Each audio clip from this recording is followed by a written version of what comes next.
안녕하세요. 일본 반응 팩트TV입니다. 전국경제인연합회 정경련이 지난 30년간이 한국과 일본의 격차 변화를 분석했는데요. 이 지표에서 종합평가지수인 IMD 국가경쟁력은 이미 일본을 추월했고 국가 신용등급도 일본보다 2단계 높은 상태로 PPP 기준 1인당 GDP도 2018년에 이미 일본을 추월했습니다. 다만 수출, 수입액과 명목 GDP, 기초기술 분야, 글로벌 첨대기업, 노벨상 수상자에서는 일본이 앞서고 있습니다. 대일 소재부품 무역 적자 또한 작년 기준 154억 불 규모로 지속적인 국산화가 필요할 때입니다. 맨 땅에서 시작해 이 정도로 압축 성장하며 올라온 나라는 지구상에 한국밖에 없습니다. 역시나 이 기사를 접한 일본에서 많은 사람들이 불나방처럼 달려들어 자기들 몸이 타고 있는데도 남은 게 자존심밖에 없어서 애써 풀한 척 일본이 아직도 잘 나간다고 착각을 하는 사람이 많네요. 그래도 몇 명쯤은 경각심을 가져야 한다던가 일본도 정신 차려야 된다던가 말할 줄 알았는데 그런 뉘앙스의 글은 거의 없다시피 합니다. 그래서 일본이 더 망해가는지도 모르겠네요. 우리보다 인구도 많고 땅도 넓고 전체적인 국력은 아직 일본에 밀리지만 크로스되는 시점이 5년 안에는 이뤄질 거라 확신합니다. 그리고 점점 격차가 벌어진다면 대만이 그랬던 것처럼 지독한 혐한에서 한국을 인정하며 점점 혐한이 사라지는 신기한 장면을 목격하게 되겠죠. 강약 약강이 주특기인 일본이기에 더욱 그럴 가능성이 매우 높습니다. 그럼 정신승리 반응 함께 보시죠.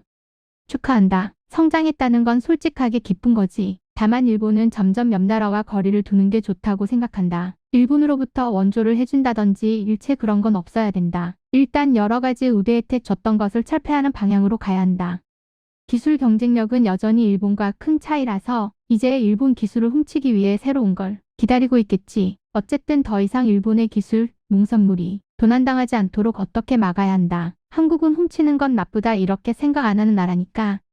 이건 별개로 치고 한국이 대단한 게 아니다. 선진국 중 일본만 혼자 지고 있어. 스페인, 이탈리아, 프랑스, 영국, 독일을 비롯한 대부분의 국가가 지난 20년간 명목 GDP가 2배, 4배의 성장을 하고 있다. 일본의 정재계 금융 리더의 능력이 다른 선진국 정도의 수준이었다면 우리의 수입은 2배 이상이었을 가능성이 있다. 일본만 디플레다. 이렇게나 높은 첨단 기술을 가지고 있고 국가 전체 레벨이 높은데도 이런 국가 정체는 있을 수 없는 일이지 진짜 유감이야. 아직도 원조를 받으면서 추월했다고 까부는 걸 보면 이 상태에서 완전히 갈갈이 분해되길 기원한다. 그래도 충분히 헤쳐나간다며.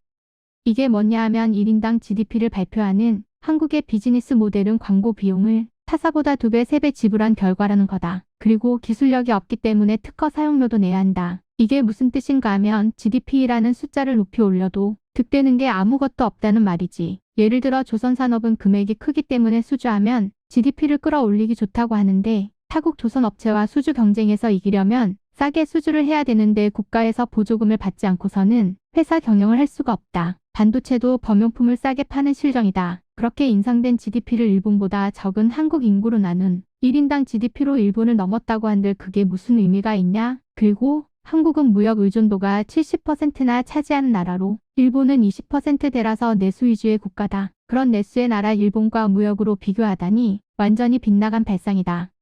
뭐 한국은 이미 다른 나라에도 따라잡혔기 때문에 새삼스럽게 이제 와서 뭐 이런 느낌도 있다. 게다가 따라잡았다고 한들 아직도 중진국 취급받아 G7에 속하며 전세계 3위 경제대국 일본과 미국, 타국과의 관계 등은 변하지 않는다. 다만 그런 중진국인 옆 나라에게 따라잡힌다는 문제는 해결책이 필요하다. 내수의 크기를 포함해 국가구조가 전혀 달라. 코리아는 경제성장률이 최소한 2%는 되지 않으면 생계가 막혀 빈털털이 돼버리는 게 실체다. 한편 일본은 제로 성장으로 30년이 지나도 국가 파탄이 안 된다. 코리아는 매일 사냥하러 나가서 고기 같은 음식을 조달하지 않으면 가정이 굶어 죽는다. 지주에게 빚을 져서 이자를 갚지 않으면 안 되니까 그러면서 매일 지주에게 앙심을 품는다. 다만 일본도 너무 지주 근성에 물들어 버린 감이 있지만 일본은 식품이 넘쳐나고 임대료 수입은 아직도 충분하다. 슬슬 사냥이나 다니며 고기 잡이를 취미로 한다는 걸 알아라. 일단 일본과 한국은 지주와 소작인이라는 입장을 분명히 알게 해줘야 한다. 힘내라 한국. 이제 일본과 통화수합 지원도 필요 없잖아. 일본을 제치고 선진국이 됐으니까 힘내서 일본과 단교하자. 우리한테 빌린 돈은 꼭 갚아라. 노벨상 일본은 2020년까지 24명이 수상. 반면 한국은 아직 수상자가 없다. 연구는커녕 아무런 연구도 안 하면서 오로지 후발주자로서 일반 공산품만 팔아먹으며 돈 벌고 있는데 노벨상을 딸 리가 없다. 한일 양국은 서로 협력하면 시너지 효과가 난다. 서로 협력이나 시너지 효과라고 하는 말은 두 국가가 서로 대등하거나 그에 가까운 상태였을 때 사용하는 표현이다. 기술력이 됐든 제품이 됐든 다 부적합. 숙주가 없어서 성장하지 못하는 바이러스 같은 무리들. GDP를 늘려봤자 밑빠진 독에 물붓기라. 국민소득이 되지도 않고 내수도 없는 나라. 허울 좋은 지표를 봐봤자 실태는 잡을 수 없다. 개인 부채율을 봐도 답 나오지. 중진국 수준인 나라한테도 따라잡힌다니 옆 나라 말고 다른 중진국한테도 따라잡히려나? 일본이 모든 무역을 멈추면 곧 파탄 나겠지. 일본인이 봐도 경제 지표는 추월한 것 같다. 하지만 품격은 더 차이가 커졌다고 생각한다. 저들이 단편적인 견해에서 밖에 자기들의 가치를 찾아낼 수밖에 없다는 게 유감이다. 아마 일본인들은 저 나라가 국가답게 나아가는 걸 기대하지 말고 포기하는 게 좋다. 구매력 기준 GDP는 물가가 바뀌기 때문에 별로 의미 없는 지표인데 덧붙여서 유비는 룩셈부르크다. 그리고 저 나라가 이겼다고 좋아하는데 항구가 대만한테 지고 있어 대만이 더 높아. 그 밖에도 별로 의미 없는 지표들로 일본을 제쳤다고 하니 웃음이 나온다. 평균 연봉이라든지 달러 환산으로 집계하니까 예전보다 엔화 약세가 지속되어 온 일본이 낮은 값이 된다. 뭐 어디까지나 평균치니까 그냥 통계라면 아직 일본 쪽이 높아. PPP 기준 GDP를 갖고 온 거냐? 명목 GDP는 한국보다 100만 단위 위에 있다. 한국과 일본의 좌파는 왜 PPP를 GDP라고 말하냐? G7에 한국이 일본 대신 들어갈 것처럼 말하고 있는데 PPP 기준 P7이 있었다고 하더라도 한국은 껴주지도 않는다. 일본도 미국도 안 들어갈 테지만 국가 등급이나 경제 지표 같은 거 하나하나 물어본 적도 없다. 정부의 부채 규모와 개인이나 사기업이 창출하는 경제력이 무슨 관계가 있냐? 한국이 성장했다기보다는 일본이 전혀 성장 안 한 게 아닌지? 한국은 재벌이 평균치를 끌어올리잖아? 지방 시골 일반 서민들 생활 모습은 어떨까? 실업자와 단기알바 중소 영세기업 연봉은 생략한 한국의 평균 연봉 따위가 무슨 지표가 되냐? 이미 일본은 개발도상국이 되고 있다. 연수입 한국 444만엔, 일본 405만엔. 국가는 잘 사는지 모르겠지만 개인들의 지갑은 비어있다. 이번 올림픽을 통해 한국의 거지 같은 짓거리에 일본에서는 혐한 분위기가 고조되고 있다. 아주 기쁜 일이야. 와 대단하네. 추월했다면 통화 스왑해달라는 말 없겠네. 화이트 국가로 되돌리지 않아도 괜찮겠네.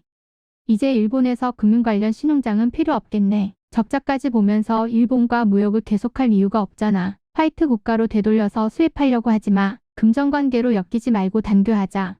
한국과 단교한다면 우선 애니메이션 산업이 폭망한다. 애니메이션 산업은 6, 70년대부터 한국에 하청을 주고 있어. 한국 없이는 성립되지 않을 정도까지 잠식되었다. 이걸 알고 있으면서도 쿨재팬과 일본이 자랑하는 문화라고 일본인들을 속여온 애니메이터와 애니메이션 오타쿠들의 죄는 매우 무겁다고 할 수 있다. 빨리 애니메이션이라는 매국 산업을 부셔버리고 한국과 단교의 발판으로 삼아야 한다.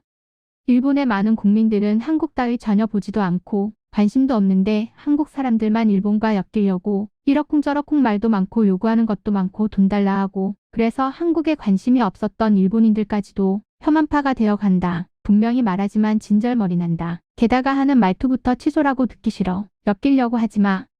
저 나라는 일본의 일거수일투족을 들여다보며 악용하기 위해 항상 탐색하고 있다. 전 세계 각종 랭킹 정보를 수집하면서 일본에 비록 하나라도 이기면 저 나라에서는 화제가 돼서 아주 난리가 난다.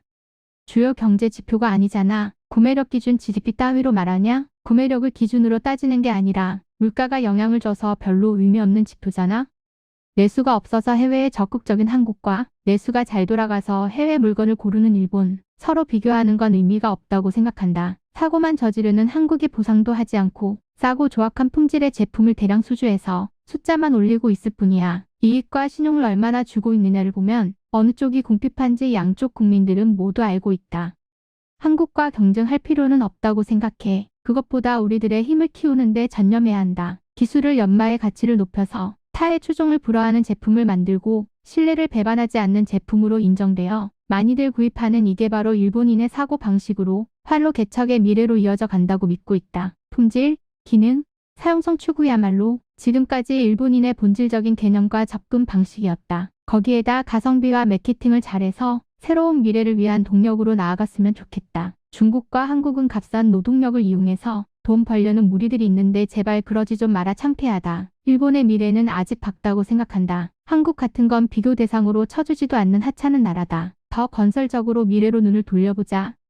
이제 중국이나 한국이나 노동력이 싸지도 않아. 베트남과 인도네시아도 해마다 상승하고 있다. 원재료가 부족한 일본은 해외에서 비싼 돈을 써서라도 노동력이 필요하다. 아무튼 일본도 일본이지만 한국은 일본에서 딸기랑 포도랑 모종도 마음대로 훔쳐가서 재배하는 나라니까 경제 발전도 빠르겠지. 수십 년 동안 쌓아온 노력의 결정체를 훔쳐서 돈으로 바꾸는 나라니까 우선 나는 한국이라는 나라는 세계 어디에도 존재하지 않는다고 생각하며 생활하고 있으니 그러거나 말거나 아무래도 상관없다. IMD 세계 경쟁력 순위 2021에서는 스위스가 1위를 획득, 2위는 스웨덴, 3위는 덴마크다. 덧붙여서 작년에 2위는 싱가포르였다. 랭킹 상위에는 미국도 중국도 들어있지 않다. 왜냐하면 IMD는 정부 자금의 투명성과 건전성 등의 대점이 무겁기 때문에 필연적으로 경제 규모가 큰 나라일수록 투명성이 줄어들기 때문에 순위가 오르지 않는다. 또한 S&P 등급은 주로 국채의 가치를 측정해서 현재는 싱가포르가 1위다. 일본은 사회보장제도가 급진해서 일반 세출에서 차지하는 비중의 절반이 사회보장비로 측정되어 세출 전체의 4분의 3이 사회보장, 부채 상환, 지방교부세 교부금에 맞춰져 있다. 또 초저금리 국채의 40%는 금리와 환율의 안정을 목적으로 일본 은행이 매입하고 있어서 이것도 등급을 떨어뜨리는 요인이 되고 있다. 즉, 일본은 등급에 구애받지 않고 안정된 경제 정책을 가지고 있다는 거야. 저 나라는 일본과 비교해서 가정부채 증가율이 높고 실업률이 너무 높아서 대졸 취업률도 나쁘다. 뭐가 일본을 추월했다는 거냐? 한국이 금융위기가 닥쳐도 전처럼 일본이 돕지 않을 거야. 일본 국민들이 용서하지 않을 거다. 축하한다. 근데 니들은 예를 들어 삼성을 자랑하는데 뭘로 돈 버는지 알고 있지? 근데 돈 버는 물건 속 그 내용물까지는 모를 거 아냐? 그래서 한일 무역 수지가 언제까지나 일본의 흑자다. 게다가 외국 기업은 국내의 재산을 환원할 수 없는 구조고 여러 가지 말하는데 가마우지 경제가 이네들을 보고 하는 말이야. 자판 아지 넘버원 이렇게 말하며 들떠있던 20년 전과 닮았다. 삐투기와 부동산 거품이 꺼지고 단지야 생활로 되돌아가도 우리 탓하지 말고 늦기 전에 그렇게 됐으면 좋겠네.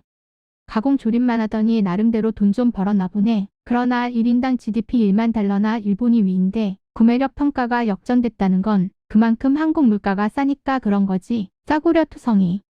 국제협력이라는 이름 아래 기술 도용을 옹호해주고 용서해준 결과가 이거지. 막대한 비용을 지출하면서 얻은 기술을 한국은 작은 비용으로 입수해서 일본과 똑같이 만든다. 당연히 비용을 더 많이 쓴 일본 제품은 가격이 비싸고 국제 경쟁력이 떨어진다. 일본은 더욱더 한국과 거리를 두어야 한다. 아무것도 주지 말고 협력하지도 말고 엮이지 말아야 한다. 추월하던지 말던지 단지 말할 수 있는 건 일본에서 태어나고 일본에서 자라고 일본인이라서 다행이다. 이로써 일본이 원조해주는 건 필요 없겠구나. 그럼 국교 단절하자. 한국이 일본을 크게 앞서고 있는 분야가 국민들 개인 부채다. 한국민은 GDP에 필적할 정도의 부채를 안고 있고 그래서 여유가 없지만 일본 국민은 자산과 저축액이 빚을 웃돌고 때문에 통계상 부채는 제로다. 이것만 봐도 일본이 완승이다.